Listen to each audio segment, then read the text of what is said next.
The first step of treatment is going to be to rule out if the tooth is hopeless or not.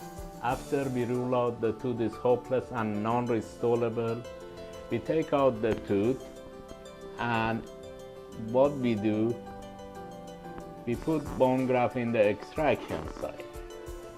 As we put the bone graft in the extraction site, we wait between 3 to 5 months after the extraction to examine the patient and look at where is the bone level in the patient's mouth is, how much thickness, how much length we have. Usually I look at the patient clinically and make a decision, do we have enough thickness and enough length. Sometimes some patients we don't have that perfect situation that we send patient for a CAT scan to figure out if we have enough room. The minimum length for implant placement is usually 8 millimeters, and the sizes they are coming 8, 10, 13 and higher than that.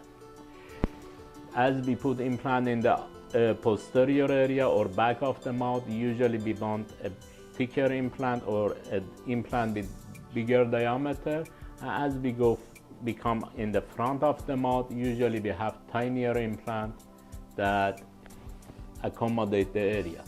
After 3 to 4 months, when the patient comes over here, we look at where is the sinus level is on this patient, and we approach putting implant placement without getting involved with the sinus, because we don't want our implant into the sinus. Then we are putting an abutment, or we bury the implant underneath the gum till 5 to 6 months in the upper jaw, 3 to 4 months in the lower jaw.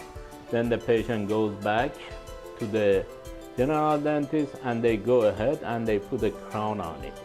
Each implant, it has 3 pieces. First piece is the implant or the body of the implant. It's inserted inside the bone. That's the pure titanium that goes inside the bone. After a while, we go ahead and we put the abutment on the patient, and then we send patient to the general dentist or prosthodontist to put the crown on. These are all the steps that needed to be done in order for the implant to be successful. We like to use implants that they have been shown effective, they have shown their research. That's the reason we use the implants that they have been in the market for the longest. There are companies that they are making implants that you can go ahead and put these implants in the patient's mouth, and after a while, after 2 or 3 days, you can go ahead and let me show you one of those cases that you can go ahead restore them in a matter of 2 or 3 days. Usually those implants, most of the time they create a problem for the patient because you are immediately loading those implants, and these implants, they start losing bone. These are implants that they have been done 4 years ago, and as you see, the major bone loss in the area, it shows around the implant. We are waiting for these implants to fail. When they fail, we take out the implants and we put a new implant in the area. So implants are made to handle the occlusion. You need to know the biology. It's not a mechanical thing that you put the implant and you immediately load them without causing a damage on the bone.